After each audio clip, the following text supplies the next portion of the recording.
Hello everyone, আজকে আমরা মহামারীর কিছু প্রশ্ন নিয়ে আলোচনা করব। কয়েকটি শর্ট প্রশ্ন এখানে দিয়েছি যেগুলো আমাদের পরীক্ষার জন্য ভীষণ ইম্পর্ট্যান্ট। তো চলো শুরু করা যাক। প্রথমেই হচ্ছে একটি সংক্রামক মহামারী। একটি সংক্রামক মহামারী কি হতে পারে? হাম, বসন্ত। একটি অসংক্রামক মহামারী হচ্ছে ফুসফুসের ক্যান্সার বা হার্ট ডিজিজ।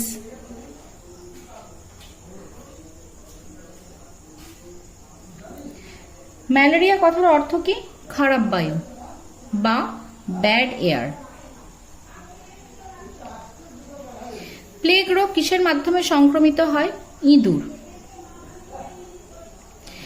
ড্যাশ মশা ডেঙ্গি রোগের জীবাণু বহন করে? Aedes aegypti. এডিস ইজিপ্টি মশা ডেঙ্গি রোগের জীবাণু বহন করে এবং ডেঙ্গি রোগের জীবাণুর নাম হচ্ছে ফ্ল্যাভিভাইরাস। ম্যালেরিয়া রোগের জন্য দায়ী হচ্ছে প্রোটোজোয়ার, নাম হচ্ছে প্লাজমোডিয়াম ফ্যালসিফেরাম।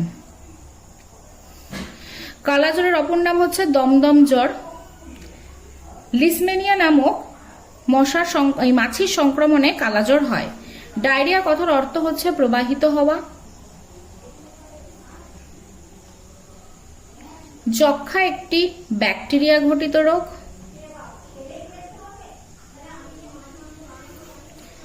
ড্যাশ দিনটিকে বিশ্ব হেপাটাইটিস দিবস হিসেবে ঘোষণা করা হয়েছে? 28শে জুলাই। একটি ভাইরাস ঘটিত রোগ হচ্ছে ইনফ্লুয়েঞ্জা বা কালাজ্বরের ওষুধ আবিষ্কার করেন ভারতীয় বিজ্ঞানী উপেন্দ্রনাথ ব্রহ্মচারী।